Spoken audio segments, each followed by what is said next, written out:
Welcome to your Barbados Today Evening News Update for Thursday, July 11. So glad you can join us. I'm Fernella Wedderburn. Amendments have already been made to the Constitution, giving the island's courts the power to impose the death penalty if necessary. So says Attorney General Dale Marshall, who today sought to clear the air after appeal court judges and other senior judicial officers stated that the courts were in a conundrum when it comes to sentencing on certain criminal matters. Marshall was responding to the comments which were made during yesterday's appeal hearing of death row inmate Jamar Bino, who is challenging his 6 murder death sentences. One judge of the Court of Appeal is reported as having said that the courts find themselves in a conundrum because the Constitution has not been amended, and seems to be suggesting that the Parliament of Barbados has to make further amendments to the Constitution so as to facilitate hanging. I don't want to get into an argument with our esteemed judges outside of the courtroom, but I do not agree that there is any conundrum at all. Arising out of the decision of the CCJ in the Barbadian case of Nervé and Severing, the Parliament of Barbados has acted to amend all such laws, including the Constitution, in order to permit our courts to impose the death penalty if warranted. I admit that there was an issue with the sole amendment to the Constitution that was rejected by the Senate, but that has been resolved and the Constitution has been amended accordingly and was proclaimed on the 4th of April this year. The AG also assured the public that murder trials are set to get underway following the annual August court holiday. I can say to the country that yes, there were some issues where the judges at some point in time felt that absent the Constitution amendment, which had paused in the Senate late last year, they were not certain that they should proceed with criminal trials. That amendment having been sorted out and proclaimed on April 4th, having consulted with the DPP, the courts are in a position and are ready to do murder trials, and in fact there are a number of murder trials that are scheduled to be heard for the rest of the year. The High Court of Barbados will go on its annual holiday in August, but I'm assured by the DPP that there are a number of murder trials that are waiting and ready to be commenced as soon as the court holiday is ended. In other news, retailers and members of the public are being warned to be on the lookout for persons who are trying to pass off fake banknotes as real money. The caution from the Central Bank of Barbados comes as the Crop Over Festival shifts into high gear. Our Kareem Smith has the details. Deputy Director of Currency at the Central Bank, Octavia Gibson, said the financial institution tends to see an increase in counterfeiting at times of the year when spending rises and there is a lot of money in circulation.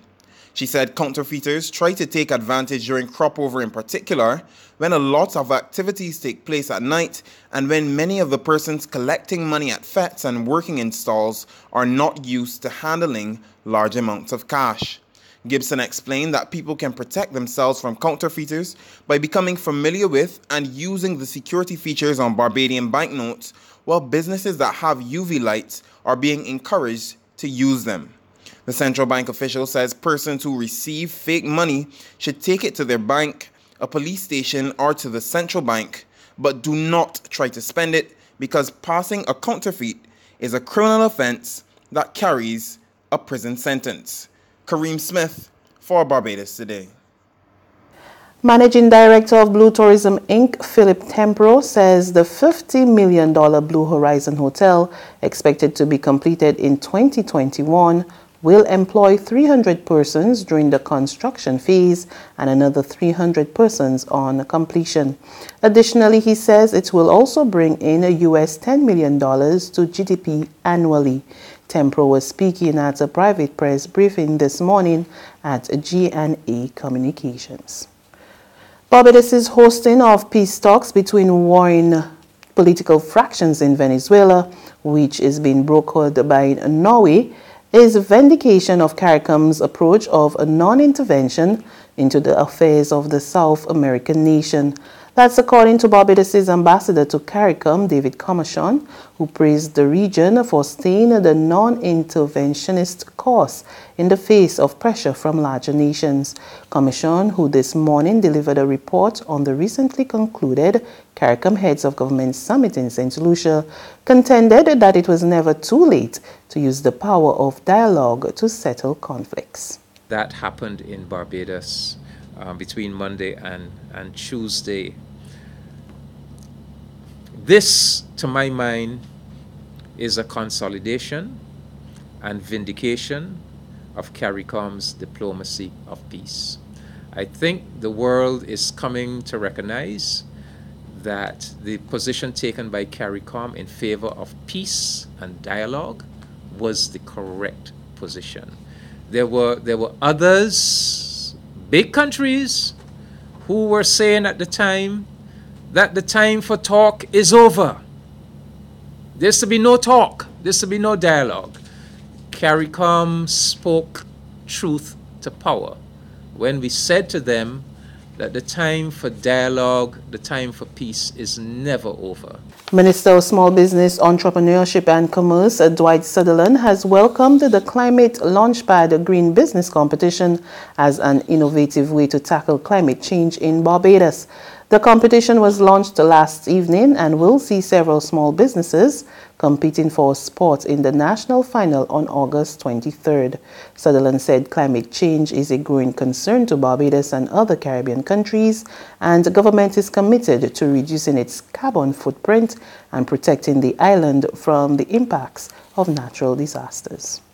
Because we recognize that as a government, we have to lead the charge indeed in reducing the risk and indeed mitigating the loss and the impact that it can have on our economy in a negative way. So among other initiatives to which we have committed to, we ensure that the Department of Emergency Management is located in an approximately equipped building capable of withstanding a hurricane to Category 5 level. We work with the insurance industry to develop a publicly supported catastrophe and risk insurance product for chattel houses valued at $125,000 and under. And we instituted a 2018 rapid roof replacement program to support homeowners replacing non-hurricane resistant roofs and carrying out other hurricane proofing of these homes. There's regional and international news after this short break.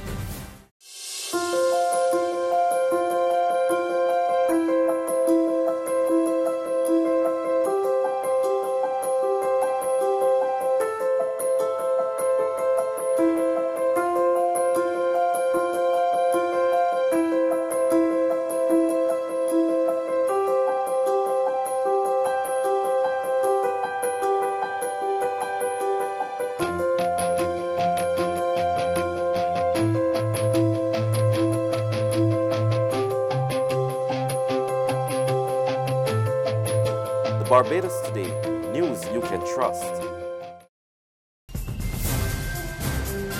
Two developments from our regional neighbors now. Teenage mothers in Trinidad and Tobago have been refusing to identify the fathers of their babies. Out of the 3,577 teen pregnancies recorded in the country between 2014 and 2018, more than half of the men responsible remain unknown and unaccountable, a joint select committee was told. We get the details of that story in this TV6 News report. The Joint Select Committee of Parliament heard of teen mothers refusing to identify the fathers, and it's getting unmanageable. The fact that he's not coming forward, he's continuing that trend. He's having other babies. It hasn't deterred him anyway. They're fathers of 3 and 4 different children. Sometimes when they reach back in the school system, there's a fight.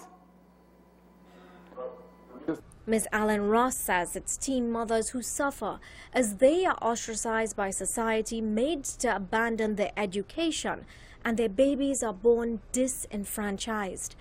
But Rondell Fields of the Single Fathers Association says this hasn't been the case from his interaction with teen fathers. The reality of this, many a time, they were boyfriend and girlfriend in school. They thought they were in love. They had sexual interaction, and a child was the product. The boy, as I could have felt your passion, is made to feel that he impregnated and he has now committed an offense. And teen dads, he says, can be victims too. On the international scene, the head of the UN Office on Drugs and Crime, Yuri Fedotov, says the connections between terrorism and organized crime are complex and shifting. Addressing the linkages between the two, he told the opening meeting at the Security Council on the issue that the international community needed to work together to close gaps in criminal justice responses and deny criminals and terrorists any safe haven. While the objectives may differ, criminals and terrorists share the need to operate in the shadows, exploiting gaps in criminal justice response in and between countries and regions.